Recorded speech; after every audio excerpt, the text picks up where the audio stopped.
ये कहानी एक बहुत ही बड़े और खूबसूरत से जंगल की है। इस जंगल में सभी प्रकार के पक्षी रहा करते थे। उस जंगल में अभी कालू कौवा अपनी पत्नी प्रिया कौवी के साथ नया नया ही रहने के लिए आया था। प्रिया कौवी को घूमने का बहुत ही ज़्यादा शौक था और कालू कौवे को बिल्कुल भी कहीं घूमना पसंद नहीं था। फिर एक दिन प्रिया कौवी कालू कौवे से कहने लगती है, क्या तुम हर वक्त यहाँ पर ऐसे ही घर में बैठे रहते हो? तुम्हें पता नहीं घर में बैठने का कितना शौक है। देखो ये जंगल कितना ज्यादा खूबसूरत है। चलो हम इसमें घूमने के लिए चलते हैं। अरे नहीं भाई नहीं, मैं तो नहीं जा रहा हूँ। अगर तुम्हें जाना है तो तुम अकेली ही चली जाओ। बस फिर वे प्रिया कौवी अब अपने घर से बाहर आ जाती है। वे बाहर आकर देखती है तो एक दरख्त पर मीनू चिड़िया बैठी होती है। प्रिया कौवी फौरन से उसके पास आ जाती है। अरे चिड़िया, क्या तुम इसी जंगल में रहती हो?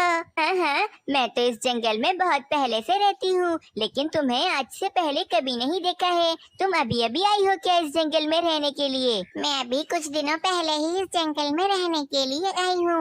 और तो और मुझे ये जंगल बहुत ज्यादा खूबसूरत लगा है। मुझे इस जंगल में घूमना है, लेकिन कालू कौवा घर में सो रहा है, वो मेरे साथ नहीं जा रहा। अच्छा, तो कोई बात नहीं, मैं तुम्हें पूरा जंगल घुमा देती हूँ। मैं इस जंगल को अच्छी तरह से जानती हूँ। फिर अब वे मीनू चिड़िया प्रिया कौवी को पूरा जंगल घुमा रही होती है। आधा जंगल घूमते ही प्रिया कौवी मीनू चिड़िया से कहती है, अरे मीनू चिड़िया, ये जो तुमने इतना अच्छा सा पर्स लिया हुआ है, ये तुम्हारे पास कहाँ से आया है? मुझे ये पर्स बहुत अच्छा लग रहा है, मुझे भी ये लेना है। एक काम करो, तुम मुझे यहाँ की पर्स की दुकान पर ले चलो। फिर अब वे मीनू चिड़िया उस प्रिया कौवी को काफी सारे पक्षियों की पर्स की दुकान दिखा देती है, लेकिन कहीं पर भी प्रिया कौवी को पर्स पसंद नहीं आता। अरे कबूतर भैया, क्या आपके पास बिल्कुल ये मीनू चिड़िया के जैसा पर्स है? नहीं भाई, ऐसा पर्स तो तुम्हें यहाँ पर पूरे जंगल की किसी भी दुकान में नहीं मिलेगा। अच्छा तो फिर मीनू चिड़िया, तुम मुझे वहाँ पर लेकर जाओ जहाँ से तुमने ये पर्स लिया था। अरे प्रिया कवि, ये पर्स मैंने कहीं से लिया थोड़ी था। ये पर्स तो मैंने खुद ही बनाया था। काफी पुरानी बात है ये तो मगर। अच्छा, पर ये तो तुमने बहुत ही अच्छा पर्स बनाया है। ये तुमने कहाँ से सीखा था? ये काम मेरे पिताजी भी किया करते थे, इसीलिए मैंने उनसे ही ये काम सीखा था। अच्छा, वाकई ये पर्स सच में बहुत ज्यादा अच्छा है। चलो अभी काम करते हैं, बाकी का जंगल हम अब कल देख लेंगे, क्योंकि घर पर कालू कौवा भी उठ गया होगा। बस फिर वे दोनों वहां से अपने अपने घर चले जाते हैं। अब अगले दिन जंगल में सुबह होते ही कालू कौवा प्रिया कौवी से कहने लगता है, अरे प्रिया कवि, आज मैं भी चलूंगा तुम्हारे साथ, क्योंकि कल से तो मुझे काम पर जाना है। मगर कालू, मीनू चिड़िया कल भी मेरे साथ गई थी और वे आज भी मेरे साथ जाएगी। अच्छा ठीक है, हम उसे भी अपने साथ ले लेंगे। अब वे दोनों अपने घर से बाहर आ जाते हैं और थोड़ी ही देर में मीनू चिड़िया को भी अपने साथ ले लेते हैं। अब वे तीनों मिलकर जंगल घूमने लगते हैं। आज उन तीनों को जंगल में घूमते घूमते काफी ज्यादा रात हो जाती है। चलो भाई, आज बहुत ही ज्यादा रात हो गई है। पहले हम मीनू चिड़िया को उसके घर पर छोड़ देंगे, फिर हम अपने घर चले जाएंगे। फिर वे दोनों मीनू चिड़िया को छोड़ने के लिए उसके घर में आ जाते हैं। वे लोग उसके घर में आकर देखते हैं तो मीनू चिड़िया का घर तो काफी ज्यादा छोटा होता है और उस घर में मीनू चिड़िया की बूढ़ी माँ भी होती है। मीनू चिड़िया, ये कौन है तुम्हारे घर पे? तुमने पहले इनसे तो मिलवाया ही नहीं। कालू कौवे, ये मेरी माँ है। हम दोनों ही अपने घर में एक दूसरे का सहारा हैं। अच्छा, हाँ चलो अच्छी बात है। चलो अब बहुत रात हो गई है, हम लोग अपने घर जा रहे हैं। फिर अब वे दोनों मीनू चिड़िया को छोड़कर अपने घर पर आ जाते हैं। घर आते ही प्रिया कौवी कालू कौवे से कहती है, मीनू चिड़िया को देखकर तो ऐसा बिल्कुल भी नहीं लगता था कि वे इस तरह से गरीबी में गुजारा करती है। हाँ, ये तो सही कह रही हो वैसे तुम। चलो अब बहुत रात हो गई है, हम सो जाते हैं। बस फिर अब वे दोनों सो जाते हैं। अगले दिन सुबह प्रिया कौवी जब मीनू चिड़िया से मिलती है तो वे उससे कहने लगती है, मीनू चिड़िया, तुम देखो कितने अच्छे बैग सीती हो। तुम बैग सीकर अपना गुजारा क्यों नहीं करती हो? इससे तुम्हारी किस्मत भी बदल सकती है। तुम एक काम करो, तुम मेरे लिए काफी सारे बैग बनाओ।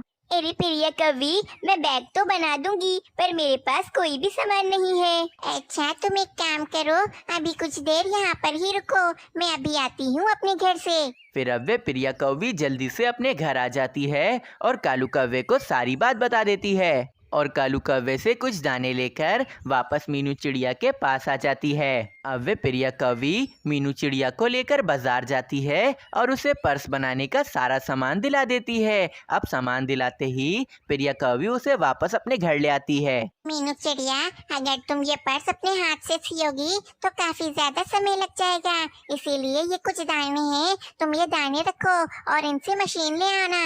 अरे नहीं नहीं प्रिया कवि, ये तुम क्या कर रही हो? मैं नहीं ले सकती हूँ ये दाने तुमसे। अरे मीनू चिड़िया, तुम इसे अपनी मेहनत के दाने समझ कर रख लो। बस फिर प्रिया कौवी मीनू चिड़िया को दाने देकर वहां से अपने घर चली जाती है। अब प्रिया कौवी के दिए हुए दानों से मीनू चिड़िया अपने लिए एक मशीन ले आती है। अब कुछ दिन मेहनत करके वे मीनू चिड़िया काफी सारे बैग सी देती है। सारे बैग सीने के बाद मीनू चिड़िया प्रिया कौवी के पास आ जाती है। अरे वाह मीनू चिड़िया, ये बैग तो तुमने बहुत ही ज्यादा सुंदर सिए हैं। और वैसे मुझे तुम्हें एक बात भी बतानी है, आज रात हम लोग इस जंगल से चले जाएंगे, तुम मुझसे मिलने तो आओगी ना? हाँ हाँ ठीक है प्रिया कवि, मैं रात में आ जाऊंगी तुमसे मिलने के लिए। फिर अब वे मीनू चिड़िया अपने घर पर आ जाती है। अब मीनू चिड़िया प्रिया कौवी के लिए बिल्कुल अपने जैसा दिखने वाला एक बैग सीती है और रात होते ही प्रिया कौवी से मिलने और उसे वो बैग देने के लिए आ जाती है। अरे प्रिया कवि, मुझे माफ कर देना, मुझे थोड़ी सी देर हो गई आने में। वो मुझे तुम्हें ये पर्स देना था, इसीलिए थोड़ी सी देर हुई मुझे। अरे मीनू चिड़िया, मगर ये तो तुम्हारा पर्स है, तुम मुझे क्यों दे रही हो? नहीं नहीं, ये मेरा पर्स नहीं है, ये तो मैंने नया तुम्हारे लिए सिया है। तुम्हारा बहुत बहुत शुक्रिया मीनू चिड़िया, ये पर्स सच में बहुत अच्छा है, शुरू में ही ये पर्स मुझे बहुत ज्यादा पसंद आ गया था। अब वे प्रिया कौवी जाते जाते मीनू चिड़िया को काफी सारे दाने दे देती है। ये लो मीनू चिड़िया, ये तुम्हारी पहली कमाई है जो तुमने इतने सारे बैग सिए थे। मगर प्रिय कवि, वो सारे बैग तो तुमने अपने लिए सिलवाए थे ना? अरे वो पर्स तो मैंने बेचने के लिए बनाए थे और तुम्हारे पर्स इतने अच्छे थे कि वे मैंने बहुत जल्दी ही सारे बेच दिए हैं। ये उनके बेचने के बदले में ही जो दाने हैं वो मैं तुम्हें दे रही हूँ। अब ये सुनकर मीनू चिड़िया बहुत ही ज्यादा खुश हो जाती है। तुम्हारा बहुत बहुत शुक्रिया प्रिय कवि, तुमने मेरी बहुत ज्यादा मदद करी है। अब मैं अपने इस काम को देखना बहुत ही ज्यादा आगे लेकर जाऊंगी। बस फिर अब प्रिया कौवी और कालू कौवा वहाँ से चले जाते हैं। अब मीनू चिड़िया का काम भी काफी ज्यादा अच्छा चलने लग जाता है। अब घर में मीनू चिड़िया अपनी बूढ़ी माँ के साथ खुशी खुशी रहने लगती है।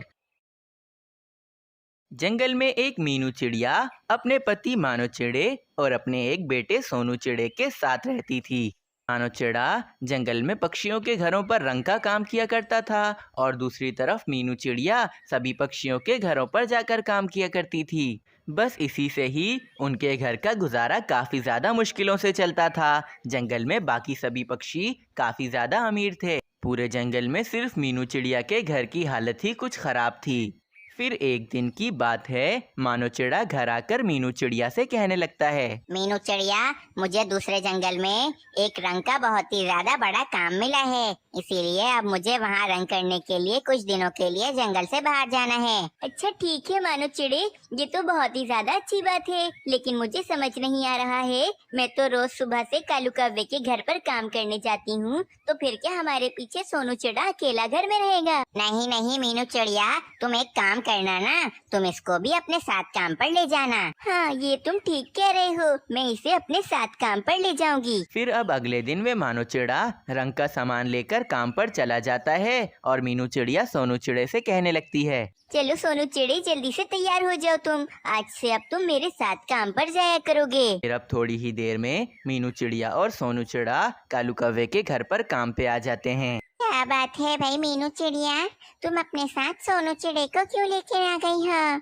वो मानो चिड़ा कुछ दिनों के लिए दूसरे जंगल गया हुआ है, इसीलिए मैं इसे अकेला घर पर तो छोड़ नहीं सकती हूँ। मैं इसलिए इसको अपने साथ ले आई हूँ। ये तुम्हें बिल्कुल भी यहाँ परेशान नहीं करेगा। अच्छा ठीक है बेटा, तुम यहीं पर ही बैठे रहना और किसी भी सामान को हाथ मत लगाना, यहाँ पर बहुत ही ज्यादा महंगा सामान है। सोनू चिड़ा बहुत ही ज्यादा सीधा था। मीनू चिड़िया उसको जहाँ पर भी बिठा देती थी वे वहीं पर ही खामोशी से बैठा रहता था। लेकिन कालू कौवे और प्रिया कौवी का बेटा राजू कौवा बहुत ही ज्यादा शरारती था। राजू कौवा रोजाना ही सोनू चिड़े को तंग करने में लगा रहता था। फिर एक दिन वे राजू कौवा अपने हाथ से जूस का गिलास गिराकर तोड़ देता है और कहने लगता है, अरे मीनू चिड़िया आंटी, यहाँ पर जूस गिर गया है, आप जरा इसको साफ कर दो। अरे राजू कौवे, माँ तो बाजार सामान लेने गई हुई है, वो यहाँ पर नहीं है। अच्छा तो फिर तुम साफ कर दो ये, तुम भी तो काम करने वाले के ही बेटे हो, तुम ये साफ कर दो। पर मुझे तो काम करना आता ही नहीं है। मुझे मना कर रहे हो? अभी देखना, मैं अपनी माँ को बोलकर मीनू चिड़िया आंटी को काम से निकलवा देता हूँ। फिर अब इतने में वहाँ पर मीनू चिड़िया और प्रिया कौवी आ जाते हैं। नहीं नहीं बेटा राजू कौवे, तुम ऐसा मत करना, मैं आ गई हूँ, मैं अभी ये जूस साफ कर देती हूँ। क्या हुआ बेटा राजू कौवे, तुम थोड़े परेशान लग रहे हो, इस सोनू चिड़े ने कुछ किया है क्या? अरे माँ देखो ना जरा, इस सोनू चिड़े ने मुझे धक्का दिया और ये जूस का गिलास टूट गया। अरे नहीं नहीं, ये झूठ बोल रहा है, मैंने तो इसको कोई धक्का नहीं दिया है। तुम झूठ बोल रहे हो, ये गिलास तुमने ही गिराया होगा, तभी तो तुम साफ कर रहे थे। नहीं नहीं, वो तो मुझे राजू कौवे ने साफ करने का कहा था, ये सब मैं इसीलिए साफ कर रहा था। बस बस रहने दो, झूठ मत बोलो, मुझे सब पता है तुम क्यों साफ कर रहे थे। तुमसे गिरकर ये टूट गया होगा और तुम्हें डर लग रहा होगा कहीं मैं देख न लूं। अरे प्रिया कवि, तुम छोड़ो इसे माफ कर दो, आगे से ये ऐसा बिल्कुल भी नहीं करेगा। फिर अब इतने में कालू कौवा उधर आ जाता है। अरे पिताजी आप आ गए, चलिए अब हम जल्दी से पतंग लेने के लिए चलते हैं। हाँ हाँ बेटा, चलो चलो, मैं भी तुम्हें यही बोलने के लिए आया था। पिताजी कल तो बहुत ही ज्यादा मजा आएगा, पूरे ही जंगल के सभी पक्षी अच्छी अच्छी सी पतंग उड़ाएंगे और मुझे भी बड़ी बड़ी सी और अच्छी सी पतंग चाहिए। हाँ हाँ बेटा, तुम ले लेना जितनी बड़ी पतंग तुम्हें लेनी है। और हाँ प्रिया कवि, तुम्हें याद है ना, कल के दिन हम लोग ही जंगल के सभी पक्षियों को भोजन करवाते हैं। अरे वो कालू कौवे, मैं तो भूल ही गई थी, तुम थोड़ी देर पहले मुझे बताते, मैं तो बिल्कुल ही भूल गई थी। अब मैं अकेले इतना काम कैसे करूँगी? अरे तुम एक काम क्यों नहीं करती हो, तुम मीनू चिड़िया को बोल दो, वो तुम्हारी मदद कर देगी। सही है मीनू चिड़िया, तुमने सुन लिया ना, अब तुम कल सुबह जल्दी आ जाना और काम में मेरी मदद कर देना। ठीक है प्रिय कवि, अब कल मैं जल्दी आ जाऊंगी यहाँ पर। फिर अब सारा काम खत्म करने के बाद मीनू चिड़िया और सोनू चिड़ा वापस अपने घर जा रहे होते हैं। तभी रास्ते में सोनू चिड़े को एक पतंग मिलती है, लेकिन वे पतंग थोड़ी सी फटी हुई होती है। ये देखकर सोनू चिड़ा थोड़ा उदास हो जाता है। अरे माँ देखो, मुझे पतंग मिली है, लेकिन ये पतंग थोड़ी सी फटी हुई है।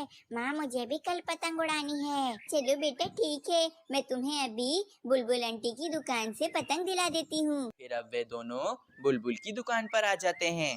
अरे बुलबुल, ये छोटी वाली पतंग कितने की दी? अरे माँ मुझे तो बड़ी पतंग चाहिए, तुम छोटी पतंग क्यों मांग रही हो? अरे बेटा, बड़ी वाली बहुत महंगी है, तुम उसे नहीं खरीद सकते हो। हाँ बेटा, बुलबुल आंटी बिल्कुल ठीक कह रही हैं, हम छोटी पतंग ही ले रहे हैं।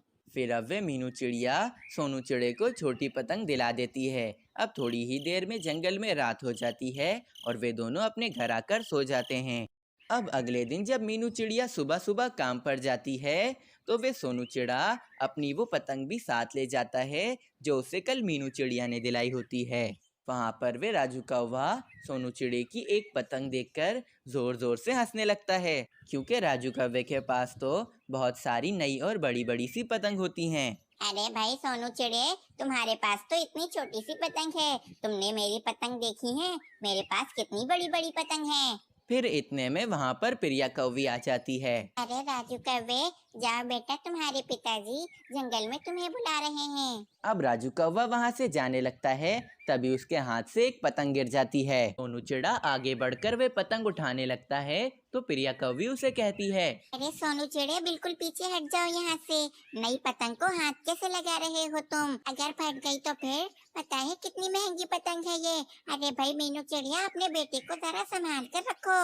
तुम क्या समझ रहे थे क्या मैं एक पतंग तुम्हें भी उड़ाने के लिए दे दूंगी? अब प्रिया कौवी की ये आवाजें सुनकर मीनू चिड़िया उधर आ जाती है। अरे अरे प्रिया कवि, इसे माफ कर दो, इससे गलती हो गई है। अरे बेटा सोनू चिड़े, तुम एक जगह पर बैठ जाओ ना। अब वे सोनू चिड़ा एक जगह पर बैठ जाता है और मीनू चिड़िया दोबारा से काम पर लग जाती है। अब वे राजू कौवा जंगल में पतंग उड़ाने के लिए वहां से चला जाता है। कुछ ही देर के बाद राजू कौवा घर पर एक नई पतंग लेने के लिए वापस आता है। अरे माँ, तुमने मेरी बाकी की पतंग कहाँ पर रखी हुई है? यही तो रखी थी बेटा, कहाँ गई? रुको जरा, मैं अभी देखती हूँ। फिर वे प्रिया कौवी पूरे घर में देखती है तो उसे पतंग कहीं पर भी नहीं मिलती। तभी राजू कौवा देखता है तो सोनू चिड़े के पास बिल्कुल एक राजू कौवे के जैसी बड़ी पतंग होती है। अरे माँ, वो देखो, सोनू चिड़े के पास मेरी पतंग है। उसने तो मेरी सारी पतंग ले ली है। बस ये देखकर तो प्रिया कौवी अब काफी ज्यादा गुस्से में आ जाती है। अरे मीनू चिड़िया, तुम्हारे बेटे की ये हिम्मत! तुम्हारे बेटे ने घर से पतंग चुराई है। फिर तो तुम दोनों माँ बेटे ही चोर होगे। मैं अभी इसी वक्त तुम दोनों को काम से निकालती हूँ। ये सुनकर मीनू चिड़िया काफी ज्यादा उदास हो जाती है और सोनू चिड़ा भी काफी ज्यादा डर जाता है। फिर अब इतने में वहाँ पर कालू कौवा आ जाता है और कालू कौवे के पास वही पतंग होती है जो पतंग उनको मिल नहीं रही थी। अरे क्या बात है बेटा सोनू चिड़े, तुम्हें तो मैंने ये पतंग दी थी, फिर तुमने ये पतंग उड़ाई क्यों नहीं? क्या कालू कौवे, तुमने सोनू चिड़े को पतंग दी थी? अरे हाँ, वो प्रिया कवि, पहले मैं जिस कबूतर से पतंग लाया था वो धोखेबाज था। उसकी सारी की सारी पतंग फटी हुई थी, बस उसमें से एक पतंग सही थी, वो मैंने सोनू चिड़े को दे दी थी। फिर मैं बदल कर सारी पतंग दूसरी लाया था। अब कालू कौवे की ये बात सुनकर राजू कौवा और प्रिया कौवी बहुत ही ज्यादा शर्मिंदा होते हैं। अरे तुम दोनों मुझे माफ कर दो, मैंने तुम दोनों को पता नहीं क्या क्या बोल दिया है। अरे नहीं नहीं, कोई बात नहीं प्रिया कवि, तुम माफी मत मांगो। अच्छा छोड़ो छोड़ो ये सारी बातें, अब तुम दोनों भी हमारे साथ चलो और चलकर पतंग उड़ाओ। बस फिर अब वे सब खुशी खुशी जंगल में पतंग उड़ाने लगते हैं और इसी तरह से सब कुछ ठीक हो जाता है।